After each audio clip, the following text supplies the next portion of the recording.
controlamos esta segunda conferencia. Nuevamente, buenos días y buenas tardes nuevamente a todos. A continuación, seguimos con la segunda de las conferencias y entramos en otro campo también muy importante y que afecta directamente a todos nosotros.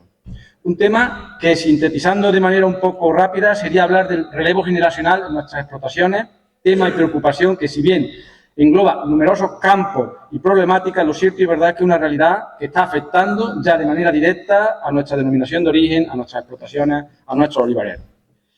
Para introducirnos y visualizar una radiografía inicial de esta cuestión, tenemos hoy aquí la suerte de contar con dos profesores de la Universidad de Sevilla, en concreto de la Facultad de Económica, don David Brenes, viejo amigo de OPESTEPA, de OLESTEPA y del sector olivarero en general, tema y campo en el cual desde su faceta investigadora y universitaria ha tratado a lo largo de muchos años.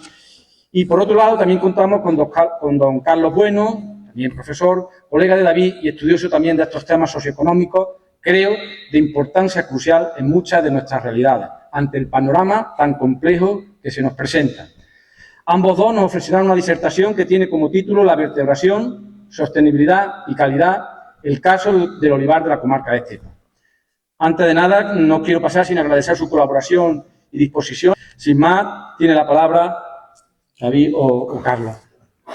Bueno, muchas gracias, Moisés. Bueno, un saludo a todos. Encantado de estar aquí desde la Universidad de Sevilla, del Departamento de Economía Aplicada 2. Somos ambos economistas. Y agradecer al Consejo Regulador y a Moisés y a todos aquellos que hacen posible que estas jornadas puedan celebrarse y que podamos, pues, digamos, tener esos intercambios de conocimiento entre los ámbitos de investigación, docentes. Nosotros también damos clases en la Escuela de Ingeniería Agrónoma. Y bueno, y con los productores, ¿no? Siempre se aprende muchísimo. En cierto modo, Moisés ha hecho un poquito de spoiler, ¿no? Como se dice ahora. Nos ha contado el final casi de la película. En el título, si vemos, aparece vertebración, sostenibilidad y calidad, el caso del olivar de la comarca de Estepa, que es básicamente el núcleo sobre el que vamos a hablar, como un ejemplo paradigmático y muy interesante que se da en esta comarca, en lo que es el sistema agroalimentario local que se da en esta comarca, vinculado al aceite de oliva, a la producción de aceite de oliva. Y acabaremos, pues, evidentemente, viendo cuál es, digamos, en qué medida, pues, este modelo y este paradigma que se da aquí, pues, tiene incidencia en una serie de factores y uno de ellos es en el relevo generacional, ¿no? Fijaros, ahí aparece en la esquina, arriba, como la sombra de un globo aerostático. Yo siempre cuento esta historia, ¿no? Nosotros somos economistas y los economistas no vamos más allá de lo evidente, ¿eh? No vamos aquí a descubrir nada nuevo que probablemente vosotros sepáis, ¿eh? Somos capaces, como investigadores sociales, pues, de estructurar la información que tenemos, información primaria, información secundaria, cualitativa, cuantitativa, estructurarla, ordenarla, establecer relaciones entre variables, pero luego al final nuestras conclusiones, pues, resulta que contrastan hipótesis que todos tenemos en la cabeza y que todos sabemos y que probablemente todos conocemos, ¿no? Y cuento esa historia de 3 personas que se montan en un globo aerostático y suben y de pronto entra una niebla densa, y entonces deciden bajar, y entre la niebla ven a alguien y le preguntan a ese alguien, oiga, perdone, ¿podría usted decirnos dónde estamos? Y ese alguien mira así y le dice a los 3, están ustedes en un globo aerostático. Y claro, los 3 al unísono, pues les responden, usted es economista, ¿verdad? Es decir, sabían que era economista porque no iba más allá de lo evidente, ¿no? Y bueno, pues daba respuestas justas, es la justa y necesaria que podía visualizar, ¿no? Pues nosotros probablemente vamos a poner aquí ideas ordenadas que no van más allá de lo evidente. Nosotros, bueno, pues estamos trabajando, David, desde hace muchísimos más años. Yo, la verdad, es que estoy especializado en temas de planificación y evaluación de políticas públicas. He trabajado mucho también con el sector pesquero, con el sector primario. Y David lleva muchos años trabajando en el tema del olivar y del aceite de oliva. De hecho, su tesis doctoral se centró sobre eso.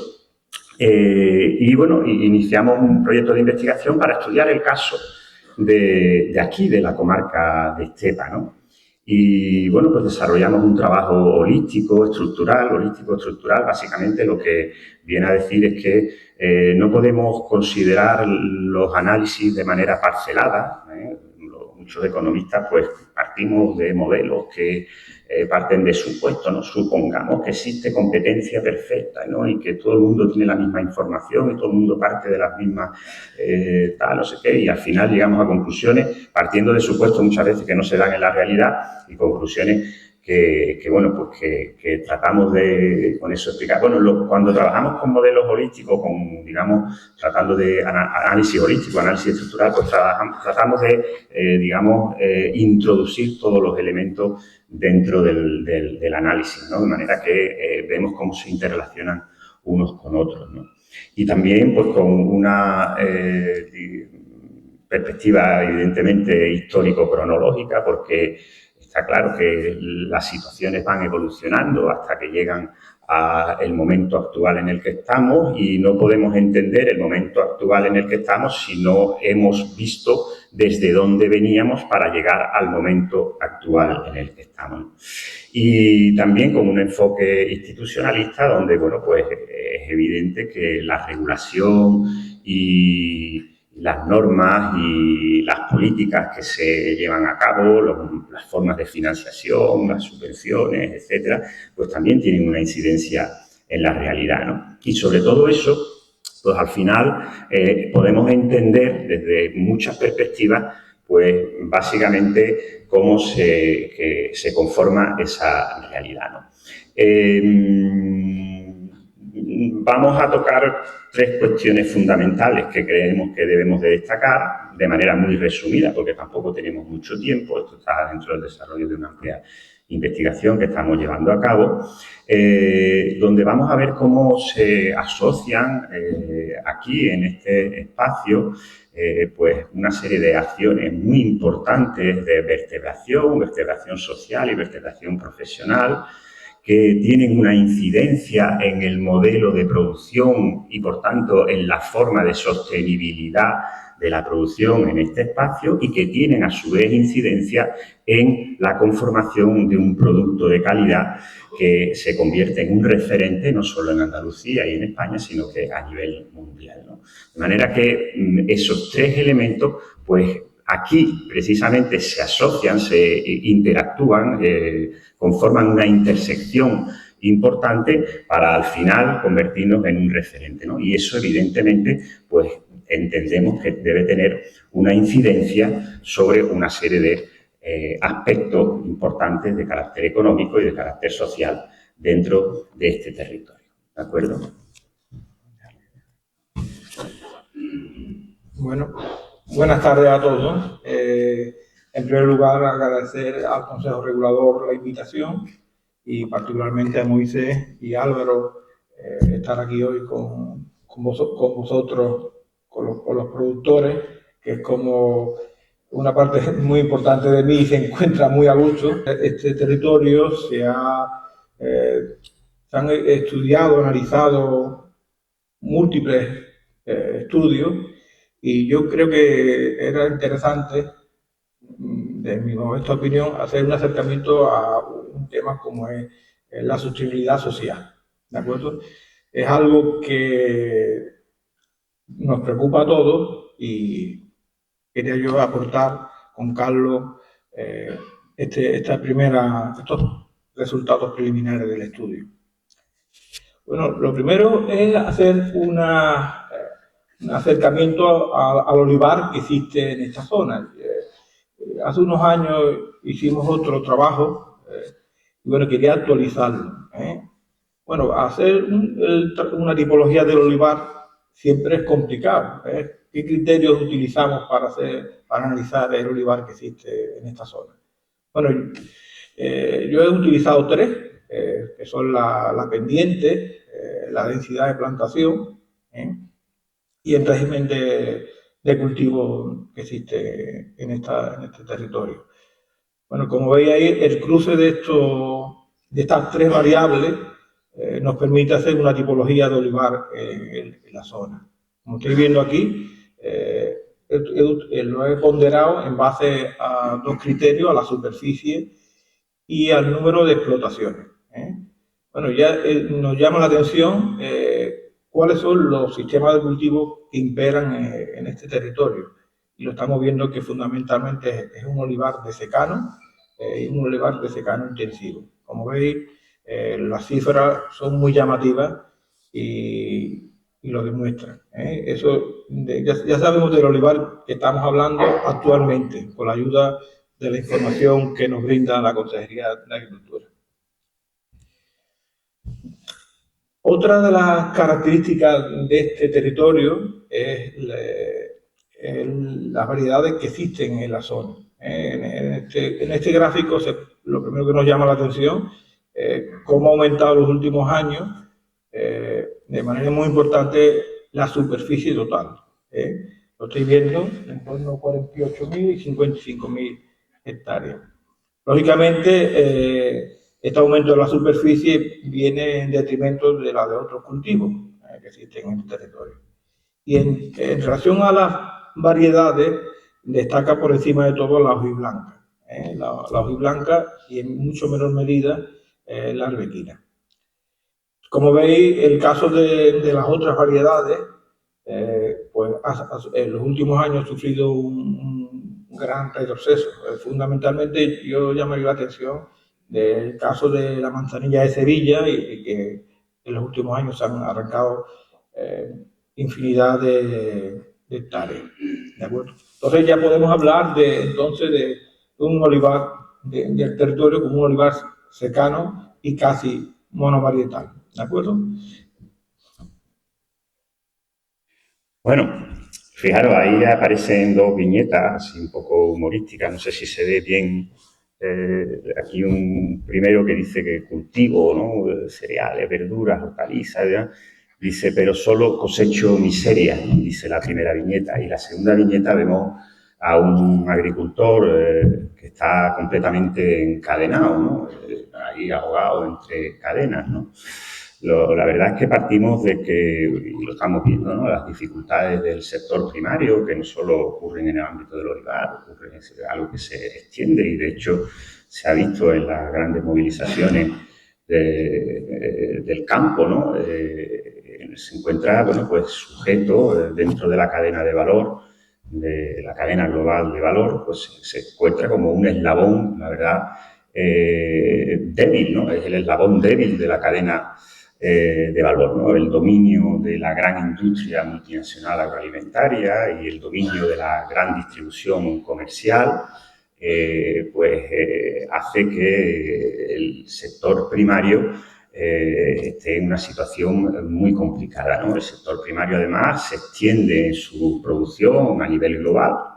Hoy en día la globalización nos permite vender en cualquier lugar del mundo, pero también nos permite comprar en cualquier lugar del mundo, ¿no?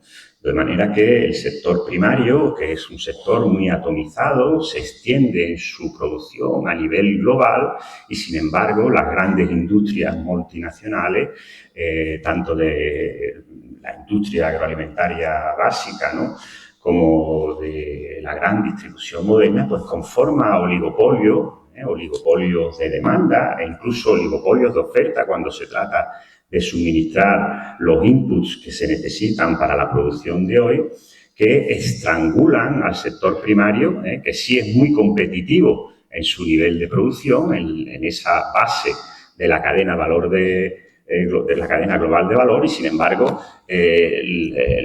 los oligopolios, pues, que también son competitivos entre sí, no quiero decir que los oligopolios no compitan entre ellos, pero sí tienen una mayor fuerza de presión cuando son oligopolios de demanda o oligopolios de oferta hacia aquellos a los que compran su producción, ¿no?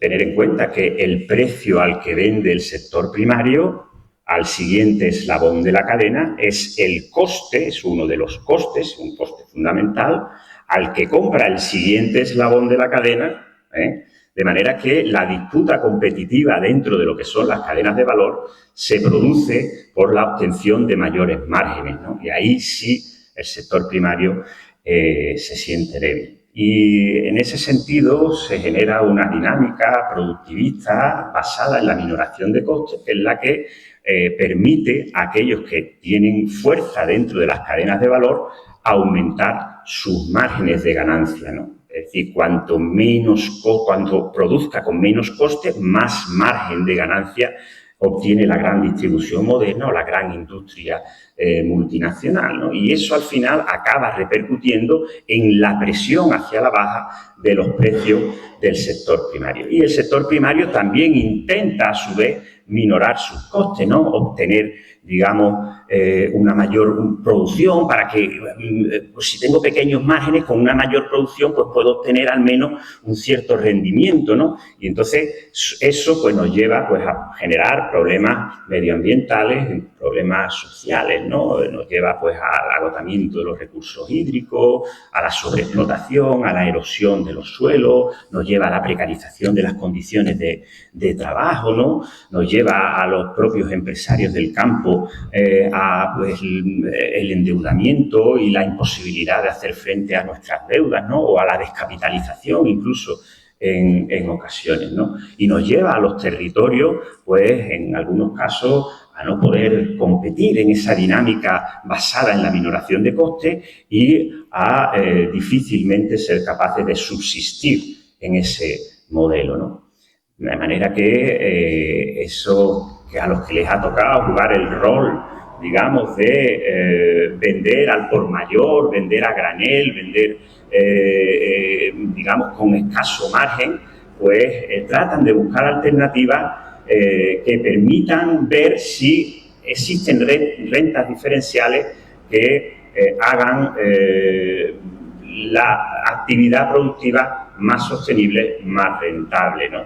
Y, por lo tanto, se buscan modelos que sean menos competitivos por la vía del coste y que permitan generar dinámicas competitivas por la vía de la innovación o por la vía de la calidad. Y, en ese sentido, buscamos productos que se sustenten en la calidad, productos que se sustenten no tanto en un producto estandarizado o un producto de alto volumen de producción, y productos sobre todo en el que podamos tener un poder sobre el volumen de producción, incluso un poder, en la medida de lo posible, sobre la conformación de los precios.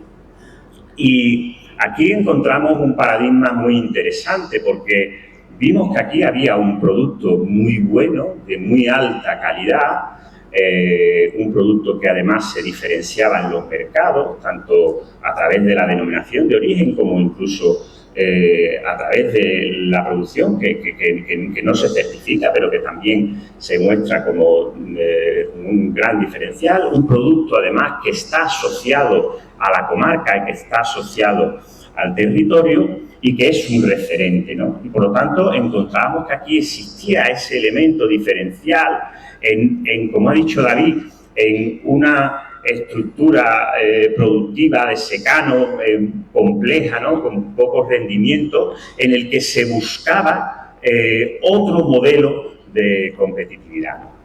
Y bueno, con en torno a 21 cooperativas, si contamos 20 de primer grado, una de segundo grado, de las que 20 están asignadas a la DOP, ¿no? Y 19 agrupadas en esa cooperativa de segundo grado, que es Oloestepa, ¿no?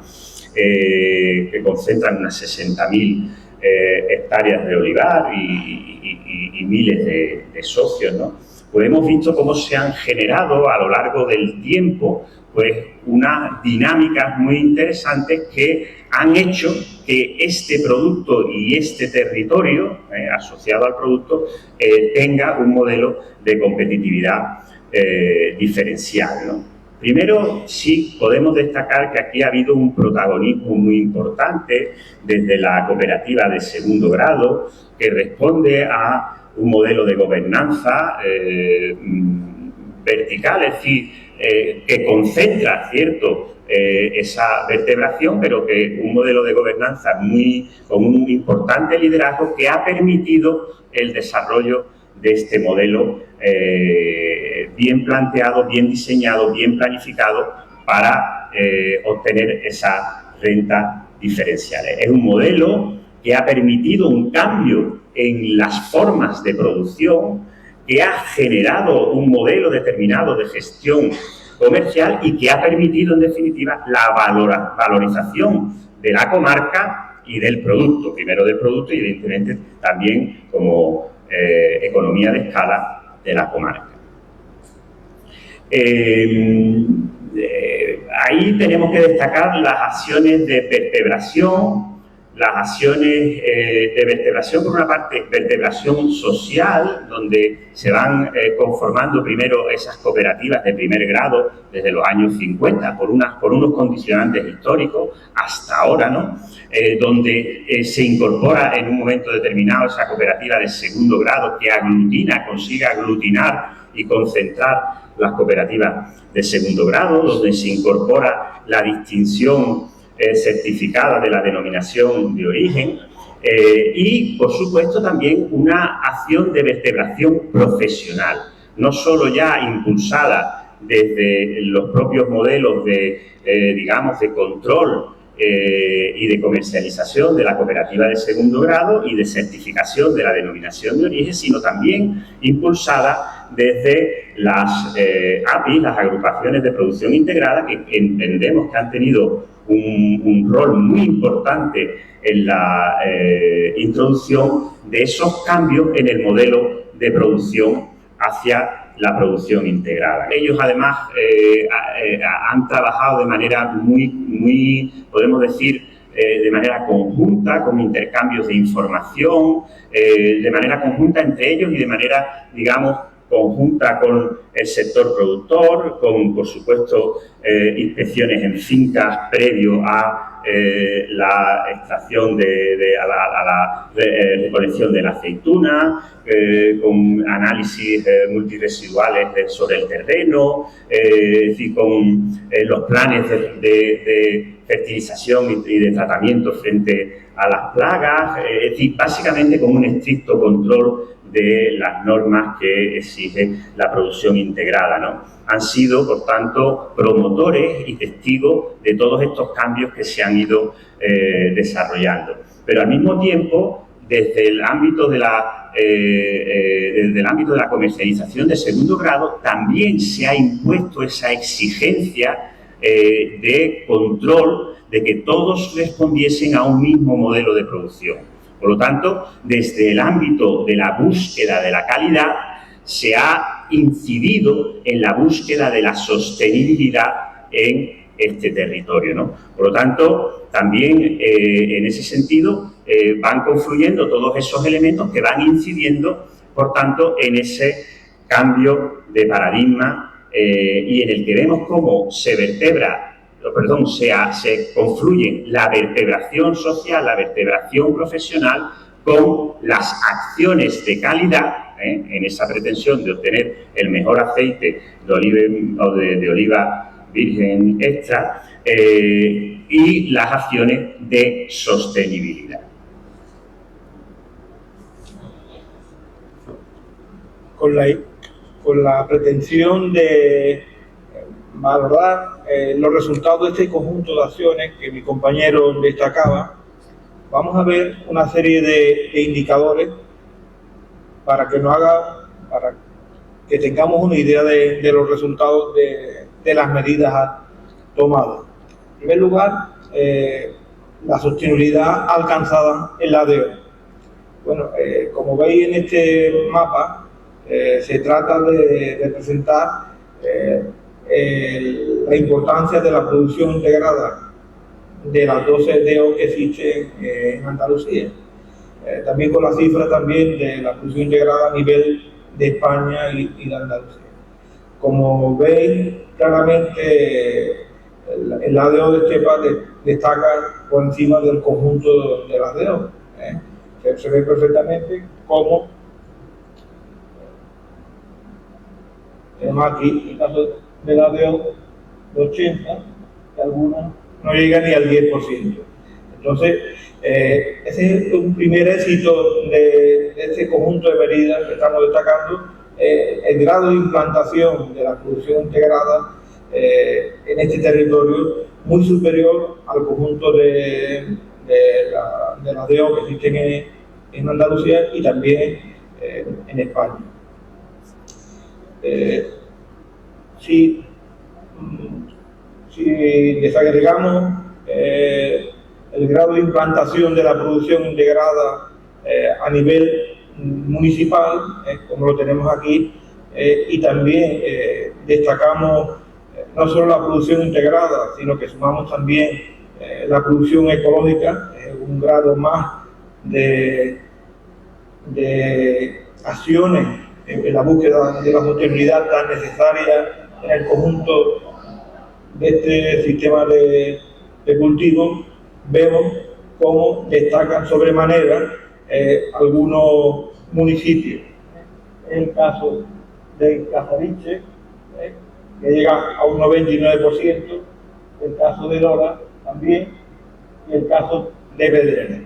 En estos municipios el grado de implantación de las medidas pues, están consiguiendo grandes resultados. Entonces, son municipios en los que se han alcanzado unos niveles de producción integrada, de producción ecológica muy destacados. ¿De acuerdo?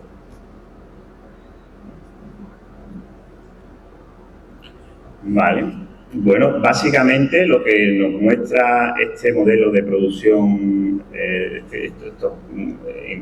esta implantación del modelo de producción integrada, que sumado a la producción ecológica en algunos municipios prácticamente llegamos al 100%, en otros el porcentaje un poquito más bajo, probablemente son producciones que están en periodo de transición y estadísticamente todavía no están recogidas como producción integrada, pero lo cierto es que lo que logran es esencialmente y los resultados de las exigencias de los laboratorios de Biodestepa lo muestran, es que obtienen unos atributos alimentarios, es decir, unas características alimentarias que, bueno, pues que superan a otros muchos aceites, ¿no? Ya no solo en términos de control higiénico-sanitario, control de salubridad en cuanto a las trazas que tiene el aceite, que prácticamente aquí se puede presumir de que se están logrando aceites con cero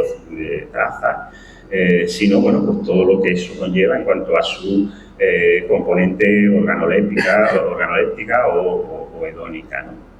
Y por otra parte, se ha trabajado muchísimo más allá de esta cuestión de seguridad alimentaria y garantía alimentaria, que insisto, está muy vinculada con la sostenibilidad del territorio, se ha trabajado muchísimo en la vertiente también del marketing, donde está asociado el producto a atributos intangibles y a atributos tangibles.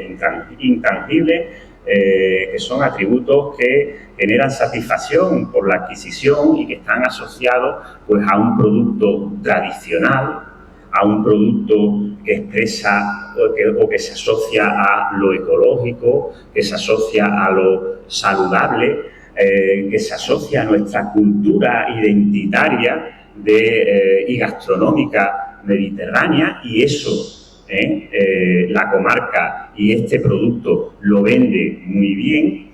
Y luego también atributos tangibles que han asociado este producto a su forma de presentación, el diseño, el envase, digamos, todo lo que es el etiquetado, incluso el precio, aunque sea un precio superior, que genera, digamos, una distinción de calidad diferencial al producto. Y por supuesto la certificación en cuanto a la parte que corresponde a la parte que va certificada, pues también incorpora ese elemento etiquetado diferencial que se presenta en los mercados. Por tanto, estamos rompiendo con esa dinámica de producimos a granel, vendemos a los italianos y los italianos son los que tienen el protagonismo de todo el producto que no es de ellos, que resulta ser nuestro, sino que tratamos de establecer una estrategia competitiva diferencial. ¿Y cuáles son los resultados de estas acciones de calidad? Bueno, la Aquí en estos cuadros se puede ver perfectamente las proporciones de los principales tipos de aceite de oliva, el extra, el virgen y el lampante, comparándolo con la referencia de España. Se ve perfectamente que en el caso de Estepa destaca sobremanera las proporciones de virgen extra, en relación a España.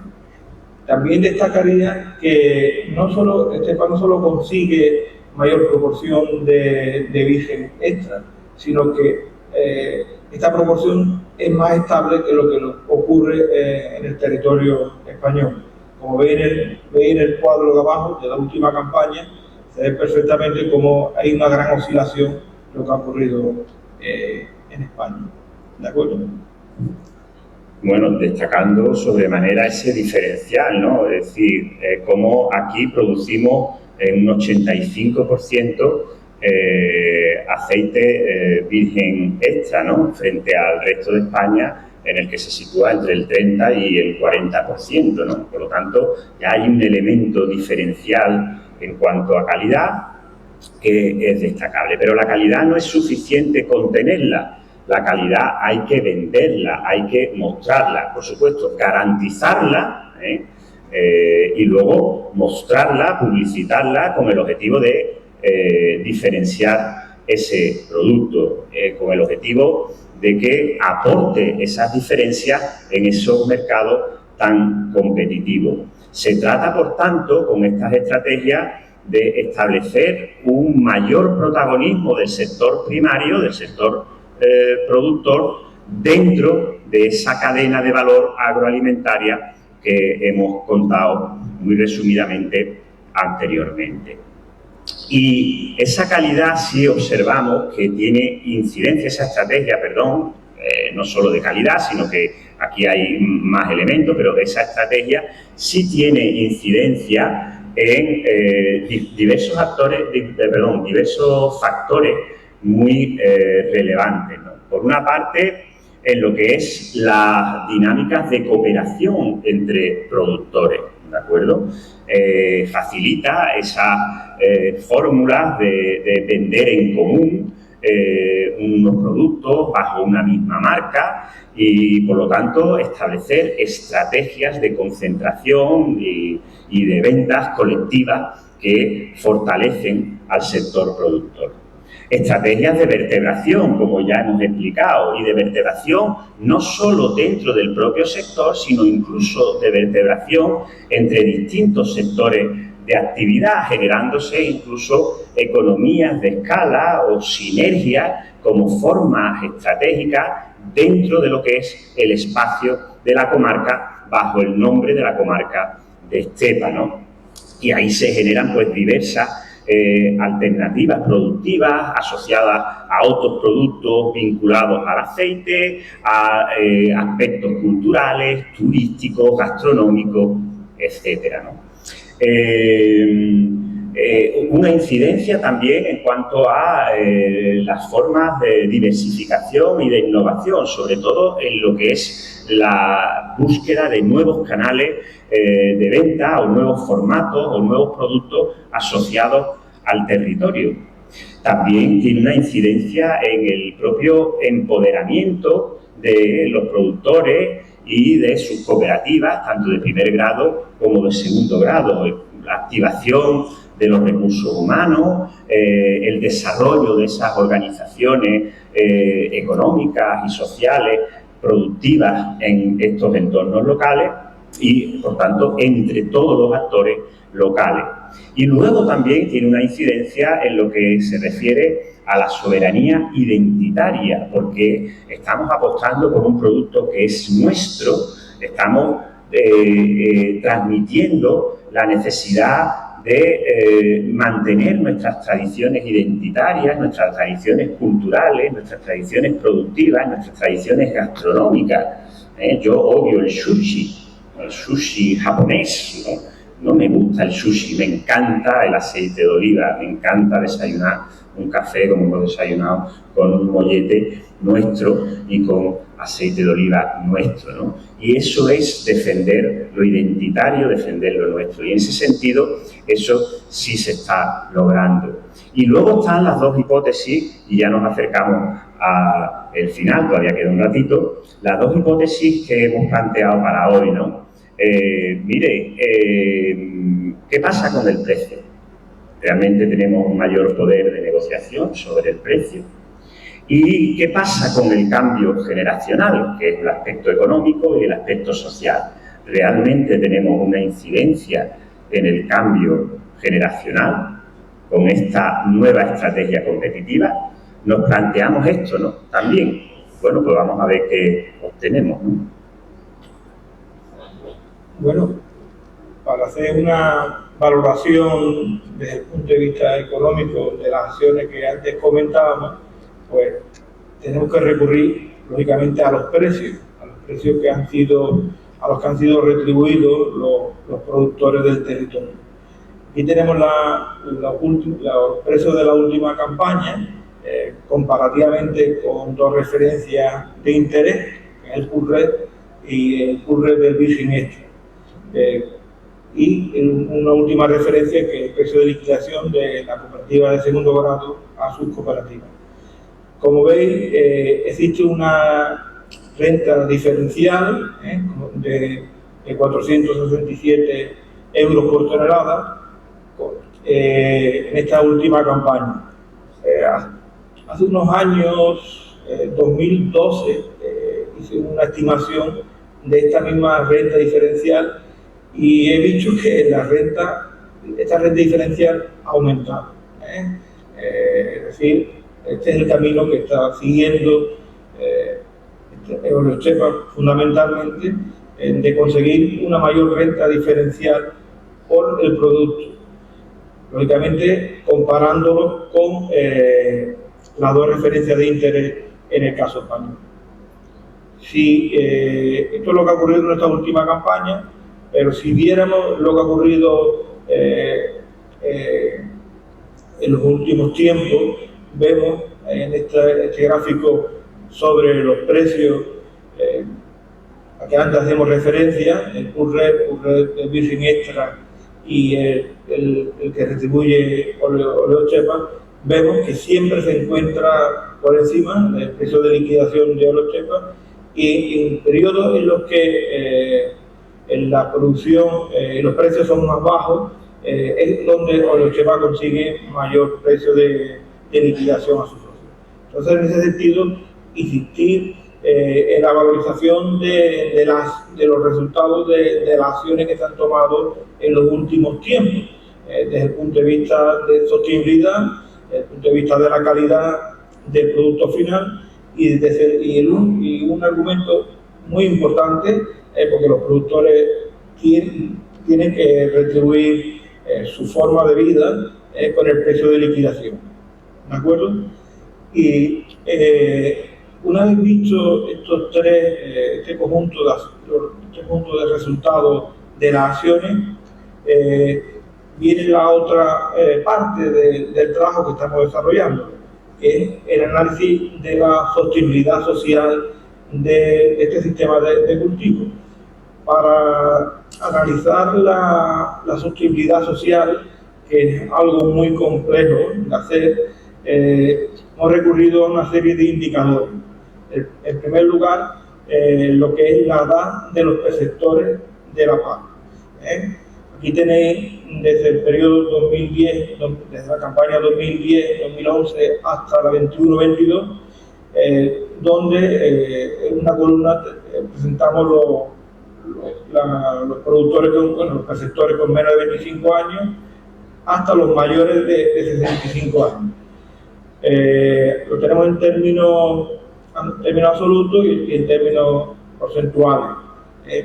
Llama poderosa la atención cómo los menores, los más jóvenes, son muy poco representativos en estas dos campañas. Recordad que han pasado más de 10 años entre ellas. Y como los mayores los mayores de 65 años, pues son el grupo más alto. Fijaros como en 2010, 2011 el 36% y el 39%. Después nos encontraríamos entre ellos, entre estos dos grupos, dos grupos intermedios, que son los entre 25 y 40 años y los de entre 40 y 65 años. Después tendríamos un grupo de perceptores jurídicos, lo que serían sociedades, que representan en torno a un 10 o un 13%. ¿De acuerdo? Entonces ya una primera conclusión en este análisis de la sostenibilidad es que existe un gran desapego de los jóvenes hacia este sistema de cultivo, y que se ha mantenido. Otra forma de analizarlo es mediante la edad de los jefes de explotación y recurriendo a otra fuente de información, en este caso el Instituto Nacional de Estadística, donde podemos verlo para los jefes de explotación de los principales pueblos y municipios de la DO de Estepa, donde de nuevo se contrasta la idea que estamos analizando, que es la elevada edad de los propietarios de las explotaciones de olivar de la zona. ¿De acuerdo? Y una tercera cuestión, una tercera cuestión después de estos análisis, es incluir una nueva variable. Es el tamaño de las dimensiones de las explotaciones, en un intento de ver si este desapego de las explotaciones afecta por igual a todas, o existe alguna en la que sobremanera está afectando en gran medida. ¿De acuerdo? De ahí que en esta tabla, volviendo a presentar en dos campañas, con la idea de analizar lo que ha ocurrido en los últimos tiempos, la campaña 2001 y 2002, 2021 y 2022. Quiero deciros que el 2001 y 2002 es la primera campaña en la que se tiene información para analizar esta idea. ¿De acuerdo?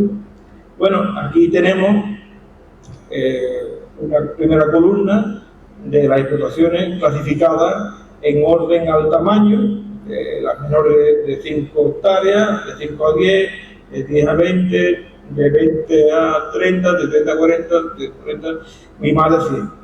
Esta disminución de explotaciones afecta por igual a todos. Pues como veis en la tabla, esta desaparición de explotaciones afecta sobremanera a las más pequeñas, las menores, que son las más frecuentes, no olvidarlo.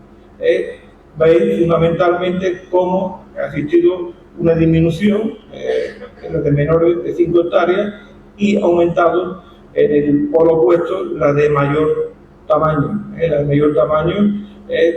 y de sobremanera la de entre 5 y 10 hectáreas.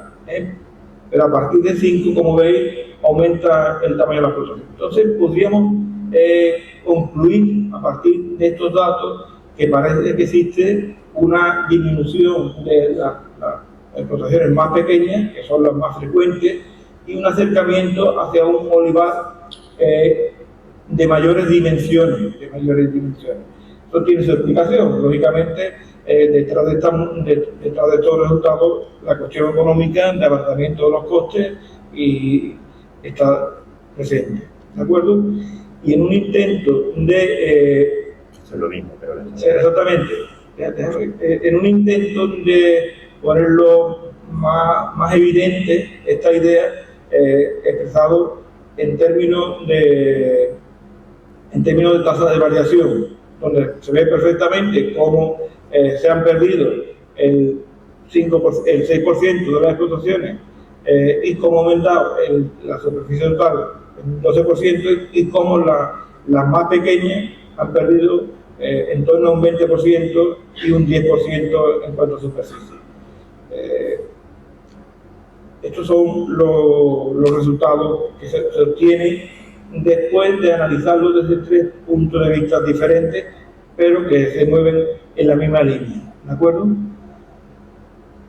Bueno, y para no alargarnos mucho más, porque nos dijeron que teníamos en torno a 45 minutos y 1 hora, y nosotros tampoco queremos abusar, vamos a presentar las conclusiones más relevantes, o de manera resumida, ¿no?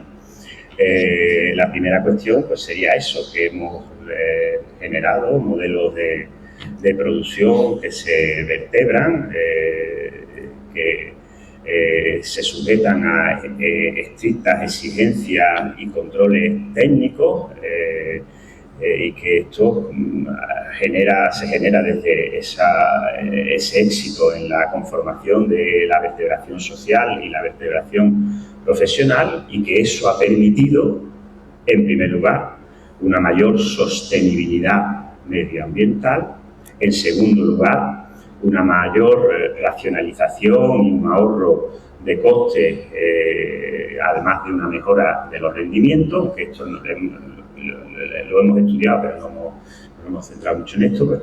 Y, en tercer lugar, la obtención de aceite virgen extra de máxima calidad, ¿de acuerdo? Ya hemos visto ese diferencial que había con lo que es la producción de aceite virgen extra dentro de lo que es la comarca con respecto a lo que se produce a nivel andaluz o a nivel nacional.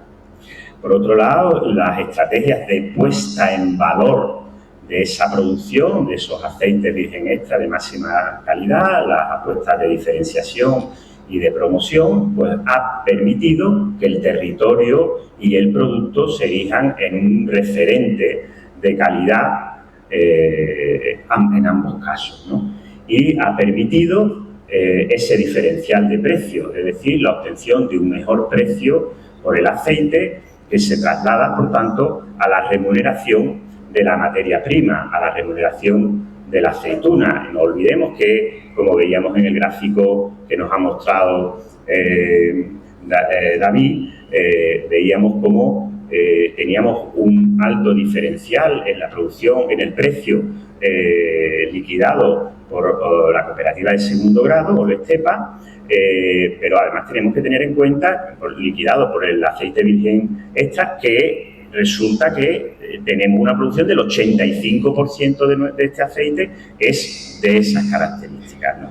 Por lo tanto, es evidente que la renta diferencial está presente, ¿no? Luego hemos visto que existe una marcada dualidad en lo que es la distribución de la superficie, donde se observan dos realidades distintas asociadas a la estructura de la propiedad de la tierra, y esto es indudable que tiene una estrecha relación con los rendimientos totales que se obtienen de la producción. El margen por kilogramo se paga a más precio, pero es cierto que sigue siendo ajustado, y cuando es ajustado, las pequeñas superficies, las pequeñas hectáreas, pues obtienen unos rendimientos totales más bajos, ¿no? Y eso es lo que, digamos, se refleja en ese proceso de concentración de la tierra, ¿no? Es decir, vemos como esas son las que van minorando tanto en número como en extensión, y vemos como otras van aumentando tanto en número como en extensión, tratando de lograr esa dimensión óptima que con pequeños márgenes, aunque sean más altos, evidentemente, que el resto de territorio, le permitan unos rendimientos suficientes como para hacer rentable económicamente y socialmente esta actividad, ¿no?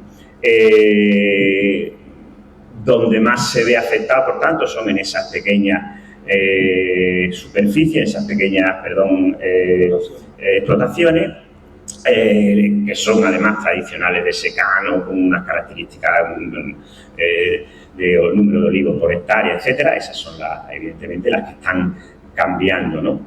Y finalmente, pues, que decimos, pues, en esas características, pues, difícilmente se puede, digamos, sostener, en esas características a las que hemos hecho referencia, sostener una actividad como actividad principal del agricultor y de su familia, ¿no? Y eso es lo que limita el cambio generacional y lo que provoca ese envejecimiento poblacional. No sé si llegado a una dimensión determinada de territorio, dentro de esa modificación estructural de la propiedad de la tierra, eso se estabilizará y quedarán ahí ya esos que sí obtienen ese margen diferencial, pero lo cierto es que la evolución hasta ahora está siendo esa.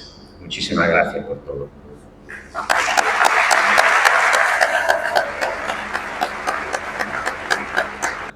Muchas gracias a ambos por vuestra ponencia. A continuación volvemos a formar la mesa institucional. Pido la presencia en la misma de los presidentes de la Cooperativa Agrícola Roda, de la Inmaculada Concepción, al alcalde de la Roda de Andalucía, al presidente del Consejo Regulador, al coordinador de I+D+I del IFAPA y a la delegada provincial de Agricultura. Y previamente, don José María y doña Isabel, si pueden darle también un pequeño obsequio como recuerdo por la conferencia a los ponentes, también se lo agradezco.